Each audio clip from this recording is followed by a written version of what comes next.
Spencer Oliver, good afternoon. Good afternoon, gentlemen. How are you? Very well. Good to have you on board. Spencer, let's get right into it. We know that Chris Eubank Jr. and Conor Benn will go again. Whether this man is having that or not is another matter. But we also know this. The British Boxing Board of Control has fined Chris Eubank Jr. £10,000. Now, for those who remember the controversy around the build-up to the fight, Eubank Jr. Used a sauna, it was thought, by way of cutting weight to make weight for the fight. He's been fined £10,000 by the British Board of Control, but it's not for using a sauna, it's for misuse of social media. Yeah. He told everybody that wanted to listen on social media that this is how he's done it. Does that show, Spencer, that the rules are there to be broken as long as you don't post about it on your socials? Absolutely. You know, if the British Boxing Board of Control, you know, I think in their rules they say you're not allowed to use saunas. In this instance, Chris Eubank Jr. was using a sauna suit. He was actually on a bike for an hour before that. There's no rules saying you can't use sauna suits. And now he's posted it on social media and he's being penalised for that. I mean, it's absolutely crazy that basically what they're saying is they're putting the rules out there themselves, aren't they? Do whatever you want behind closed doors, but don't post about it. And if you do, we're going to penalise you for it. We've got to remember, Jim, that, you know, the Boxing Board of Control here, now, they capped the rehydration clause in this fight to £170. So they're weighing at £160. The following day, they're only allowed to weigh 170. Now, all the governing bodies, you know, their rehydration clauses are actually £12. So they've gone below that. And if they're worried about the health and safety of fighters, why are they allowed to be capped at £10 going into that one with Chris Eubank Jr. knowing that he's tight at the weight? I mean, where do you stand? Spencer's just elaborated on it and articulated it well. Fine 10 grand for use of social media. I don't think that that's right, because I don't think it is a rule. I think it's guidance. And I think Robert Smith clarified it. It's not a rule, it's guidance. And so under the auspice of guidance, they're not entirely able to do what they want with him. They can stop the fight, but I'm not sure they can sanction him. But the fact that their guidance is being counteracted or ignored by Chris Eubank for his own motivations, we might suggest that his motivations were to prepare himself for showing the world what condition he is in if he lost. That might be a cynical way of looking at it. Right. But the fact of the matter is that they're using the social media smack to say, all right, we give you guidance, you've ignored it, but now you're going to post it on social media taking the mickey. So I think the fact that it's not a hard and fast rule is the reasons why he hasn't been sanctioned under a rule, because as Robert Smith, I think, said, it's not a rule, it's guidance. I mean, look, if it's not a hard and fast rule, then what's wrong with him posting pictures of it in social media? Absolutely. Listen, all fighters use saunas, use sauna suits, and the British Boxing Board know about that, and it's the way they go about it. In this instance, he's got off a bike in a sauna suit to show how much he's struggling to make the weight, and the reason he's done that is because the fight was made at 160, the rehydration clause was capped the following morning at 170, which is below anything any governing body does, because it's normally £12. And the Boxing Board of Control, if they're worried about health and safety, why have they capped it at 170? But the only reason it's capped at 170 for rehydration is because he was being paid £1 million bonus. Yeah. So if he'd have gone, I tell you what, I'm going to breach that 170. I'm going to go up to the hydration level I want. Conor Benn would have still been in the ring with him, and it'd be £1 million poorer.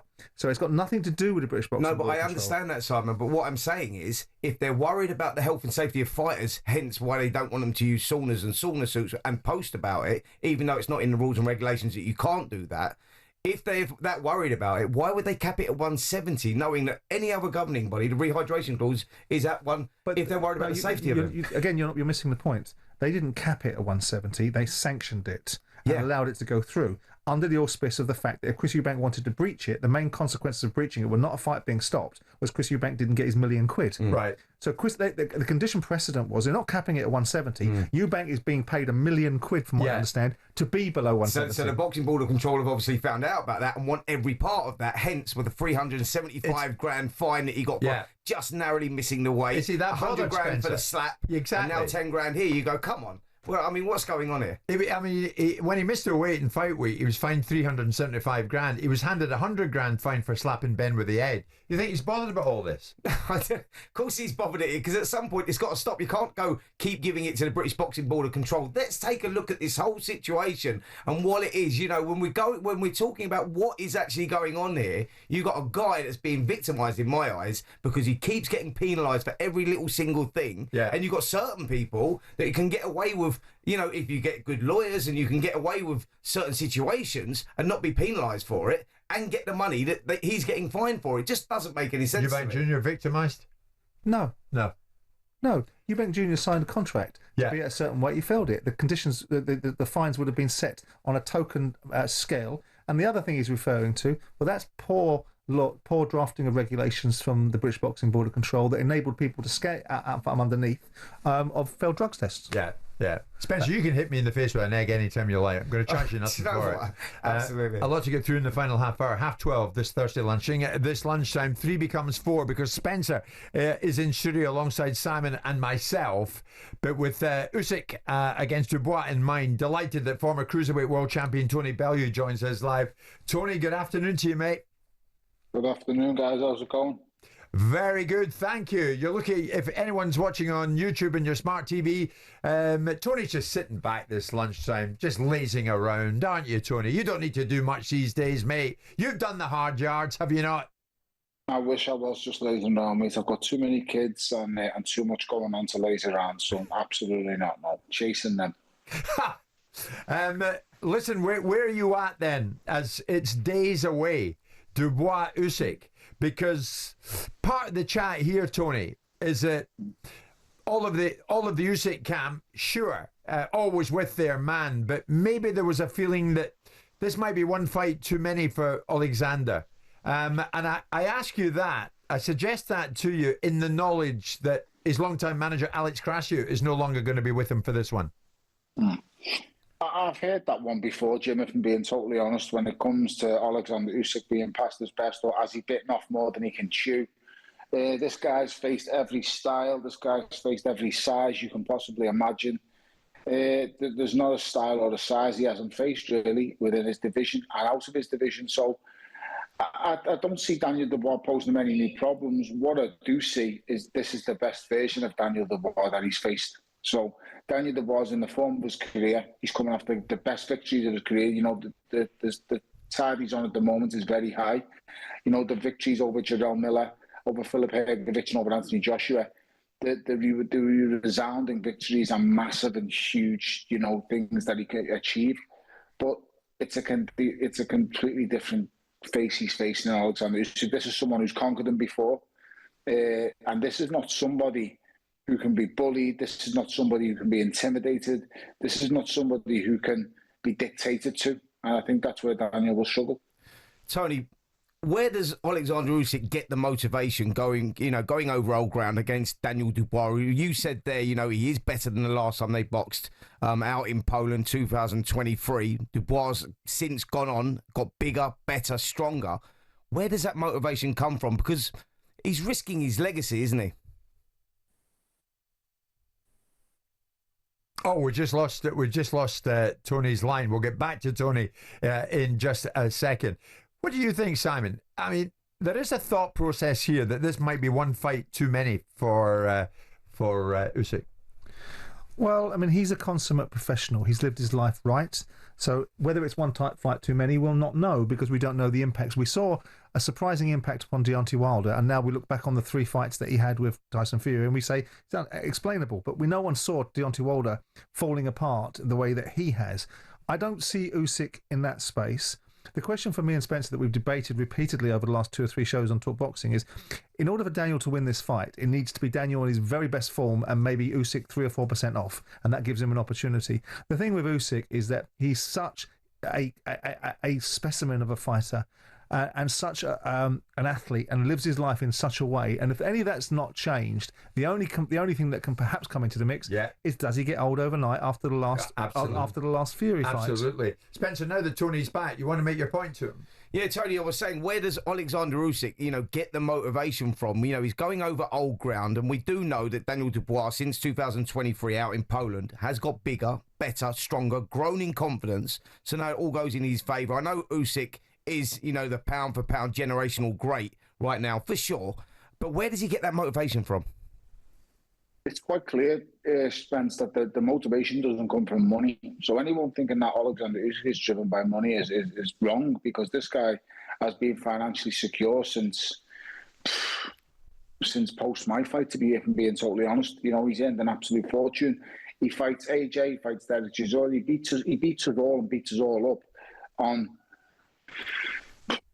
pride. He fights for his country. What his country's gone through is horrific, and no one would possibly understand what he's fighting through, but he is. He fights for so much more than money. He fights for legacy. And that's the biggest thing that drives Oleksandr Usyk, his legacy. And I just think when he gets in the ring with Daniel Dubois, he doesn't have to be this. So everyone hoping and praying that he's going to get old overnight. The fighter's the first to know, because things just aren't going right in camp. And he would happily pull the plug without a shadow of a doubt. And I've heard the whispers about Alex Krasiak and stuff like that. Boxers go through managers. That's just the way it goes, Spence, as you know. There's some fighters that go through trainers like they do with actual trainers on the feet. That's just the way things do sometimes. For me, I think, Daniel Dubois has a puncher's chance in this fight. There's no denying that. I think for 4 rounds, Daniel Dubois is live and dangerous. After 4 rounds pass, that's when Daniel Dubois starts getting asked questions. And as we've seen in the past, them questions, don't usually get answered. But they have to take that confidence from him first. Daniel Dubois is a confidence fighter. He's a flat-track bully. He's a front-foot fighter. When it's going his way, he's one of the most dangerous heavyweights in the world. But as I've said before, once them first 4 or 5 rounds pass and he's taking shots back and he's being asked questions, we've seen what can happen. So it's an intriguing fight, but it's one that I see Oleksandr Usyk winning and winning well. And you said about legacy there, Tony, and that's pretty much what is on the line for Oleksandr Usyk now, because he's not money-driven, so it's not about that. And you're talking about legacy, risk versus reward here, and he's going over old ground against a kid that is getting better. Is that worth it? That's where I'm at. Yeah. It obviously is. Financially, it stacks up. For his legacy, it stacks up. It's just, I think this fight's only happening. I don't think he personally likes Daniel Dubois. Well, I know he doesn't like Daniel Dubois. I think he feels very disrespected the way he jumps in the ring after the Fury 2 fight, and I want my chance, I want this, I want that, and Daniel Dubois flying high at the moment. The win over AJ is put him on a whole new stratosphere, and it's given him so much confidence. I'm so determined. Daniel Dubois is so determined that he won't even think about the last Usyk fight. It won't even be in his memory. As far as Daniel Dubois is concerned, all as Daniel Dubois will be so tunnel visioned, in my opinion, that he will just think, I've knocked out AJ at Wembley, I'm coming back to Wembley to knock out Oleksandr Usyk. He won't even have thoughts of the first fight.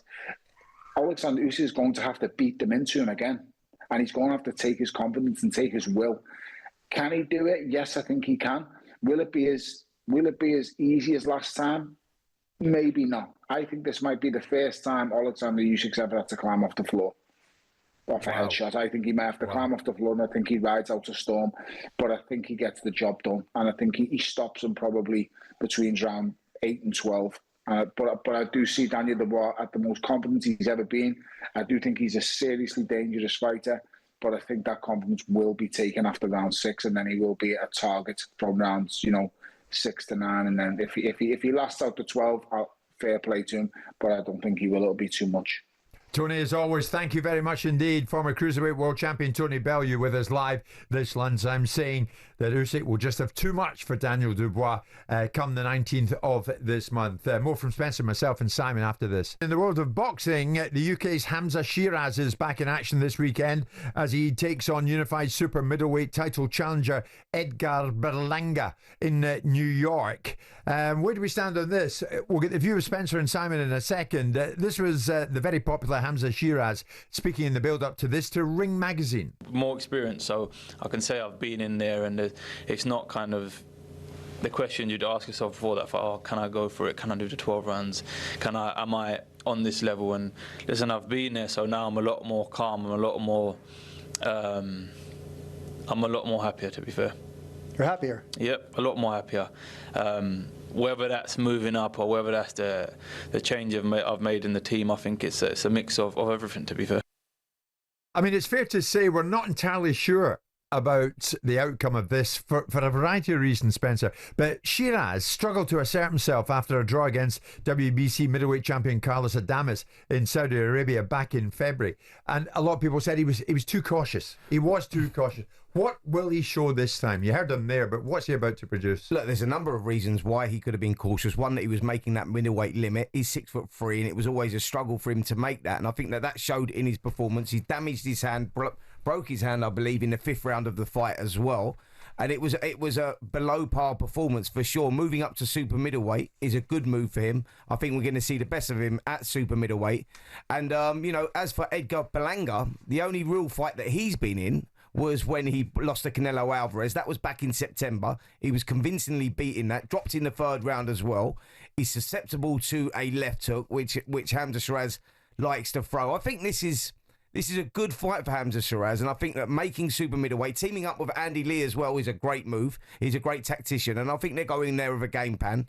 And Berlanga, who's very heavy-handed, you look at his record, most of his victories coming by the way of knockout. I think his first 16 were inside 1 round, and he was trying to break that record. But you look at the names that he's knocked out, and they're of no real meaning, no real substance. So I think this is a great fight for Shiraz, and I think he wins, and wins inside the distance. I mean, I think the question is, can Hamza Shiraz take any degree of confidence from that one, or from the fight against Adames?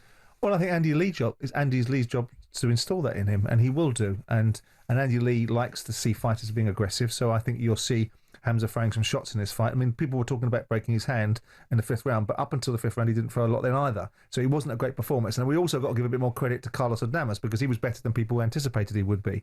I think this is the right weight class for Hamza Shiraz. I think he's a world-class operator, and I think he'll deal with Edgar Berlanga, and I think he'll knock him out, don't you? Yeah, I do. Yeah, I totally agree with that. I mean, look, going into this one, it's a case of both guys have to prove something. Both guys have to deliver because of their last performances. When you get that, stylistically, they're going to meet because Berlanga likes to go forward. So does Shiraz. He's a great fighter on the inside. Even though he's tall, he reminds me in many ways of Tommy Hearns type, where he throws good uppercuts, good hooks, and Berlanga will be there to be hit. And I think that when the opportunity arises, he'll take that. We have to turn our attention before we go today, because when these two meet in the ring, there's always fireworks. Katie Taylor and Amanda Serrano face off in the ring for a 3rd time tomorrow night. This is at Madison Square Garden in New York. I mean, it's unprecedented, this, isn't it? What a rivalry, Spencer. Can Taylor Serrano live up to the billing for a 3rd time? Absolutely, yes. And I think that, they'll take off from where they left off. We saw that first fight at Madison Square Garden, and the noise in there was absolutely insane. The Puerto Ricans and the Irish were split, and it was a fabulous fight. One of the best fights seen at Madison Square Garden, believe it or not. And we go into the rematch, and you say, well, could this one live up to the first one on the undercard of Mike Tyson, Jake Paul? And it delivered, and it lived up to it. I think that stylistically, these girls, they're proud and they'll put it all on the line. The first 2 were very close, very controversial in many ways. Katie Taylor won both of them, and I think that she gets the hat-trick. I think she gets the victory in an absolute barnstormer. It should be, shouldn't it? Now, Yeah. Katie Taylor's 39 now, Simon. I mean, I wouldn't go against Spencer's knowledge, but I wouldn't necessarily discount Amanda Serrano in this fight. I think that she has the ability to unseat Katie. Katie's on the downslide. I don't mean that disrespectfully, but she's on the other side of her best performances, and it might be the right time for Amanda to register a victory. And if she does, who knows? You might see a 4th. A 4th? I mean, I was going to ask, what's the point of a trilogy when one fighter's 2 up from the first 2? Well, we had it with Tyson Fury more recently with Deontay Wilder, didn't we? I mean, that trilogy was a great trilogy. We had it with Evander Holyfield and Riddick Bowe would go down as the best trilogies of all time. Yeah, but there was neutrality in those ones. With the Tyson Fury situation, the first fight was a draw, the second fight was a win for Fury. Then there was an equalising opportunity which he didn't take. In this instance, Amanda's lost 2. So it's done, isn't it? Yeah, but controversially, what I'm saying is it could have been. And that's the point. That's what I'm saying. When you look at like that through the history, and you look at like Gatti versus Ward, and and the close fights they were, and 1-1-1. Then you had the rubber match. Yeah. And you look at that historically, even Brera and Morales and all these great trilogy fights. But in this trilogy, what makes this one different is we've got Katie Taylor that's 2-0 up, but on any other given night in a different arena with different judges, it could have been the other way round. They were very close. So there's a lot of interest in this one. I go Katie Taylor again, and I think she comes to a razor close decision again. Wowzer. I hope you're right. Spencer, before we go today, and I'm afraid we've got to throw it in, but the sport still is in need of a clean-up, isn't it? Francisco Rodriguez Jr. faces an anti-doping investigation after his win over the British flyweight, Galal Yafai. He returned an adverse analytical finding after his points win in Birmingham last month. It always shows boxing up in such a bad light. Absolutely. Look, if you look at Rodriguez's performance against Yafai, and you saw the way he was performing, and like he'd rolled back the years, non-stop punching, and like he was walking through walls. And it's like sort of when you get these adverse findings, you go, well, you sort of saw it in the performance. And again, you know, boxing comes to the forefront. You know, is in the spotlight for the wrong reasons. Exactly. And you look at it, and look, I stand by this, Jim, and I've said it time and time again. You know, I think the drug cheats, stop this 1 year ban, 2 year ban, because that entices them to take, you know, to go there. They're thinking, well, if I come through this fight, I win the world title, I'm getting more money, etc., etc. Throw the book at them, life bans, and then it will sort it out. Life bans, no appeal. No life appeal. bans. It's just like yeah, because what happens when you have an appeal? You get a good lawyer, and then whatever governing body can't cope with that and can't go with them, and they end up getting cleared anyway. So it's just sort of like, you know, for me, it's all wrong. I hate drug cheats within the sport, and I think they should be banned for life. Do you go with that, Simon? Kick them out. But not just for a while, for all time. We're talking about people putting their lives on the lines here. We're not talking about 100-metre sprinters or long jumpers or whatnot. This is a combat sport where people get injured and die in the ring. Performance-enhancing drugs, kick them out. And if Spencer says that, and you've been in the ring, mate, and you've put your life on the line, literally, nearly cost me my life. That's the point, and that's why I'm passionate about it. It's hard to argue against. No, absolutely right. The ultimate penalty. I mean, you might start with enforcing strict liability first, and then move on to the next level of banning people full stop. But yeah, I don't know whether one's striking you out, but the reasons why I in part agree with Spencer is because if you go into a ring, eventually someone's going to do this. Someone is going to go into a ring, something awful is going to happen to another fighter, and then the fighter that administers that awful outcome is going to fail a drugs test. And then there's going to be uproar in the sport. Because all of a sudden, what do you charge him with? What do you charge him with? Commercial manslaughter. Because he's taken a drug, someone's died in the ring as a result of it, and he is now not only getting banned from the sport, he's responsible for someone's death. I mean, you know, Yafai was an Olympic gold medalist, a great young fighter, a great prospect, and you go like, you know, the beating that he took there the other night, he may never come back from that again. So it could have been his career, his future earnings on the line. You know, you got to feel sorry for the kid when he goes in against a drug cheat and gets beaten up the way that he did because he showed heart and desire to hang in there, and it was 12 painful rounds for him there. Well, finally, you two had Harlem Eubank on Top Boxing this week. Very briefly, it was Jack Catterall who came out on top when the two of them met. What's next for Catterall? Is he going to get this world title tilt? Well, I think he will. I mean, we don't want to see that fight again, that's for sure, because I think stylistically it didn't work. You had two counter punches going in there. They weren't really committing. Then they decided to both commit at the same time. The injuries were terrible on both sides, even more so on Catterall's. He's come through that victory, and yeah, he wants a world title shot next. Where does he go from that? Who does he fight there? Is uncertain at the moment, but look, we're talking about a kid that should have been undisputed lightweight champion, never got a super lightweight champion, and never got the decision. So let's get him his just rewards and get him another world title shot. You'd echo that? Yeah, I'm assuming he's not going to go back down to 140. Well, I think if the opportunity arises, I think he will, because he's jumped up from 140 to 147. He's competed very well there, showed that he's still carrying the strength. So I think the reason why he done that, Simon, was to say, listen, you know, there's more to play with here, more to bargain. Give me a shot at 140. Give me one shot at 147. Just give me that shot. It has to be stressed, even though Francisco Rodriguez Jr. returned an adverse analytical finding after that win in Birmingham just last month, he faces an anti-doping investigation and will no doubt on that occasion deny any wrongdoing. Spencer Oliver, we thank you. Thank you. Thank you so much, mate. And next week we'll count down very much in earnest to Usyk against Dubois.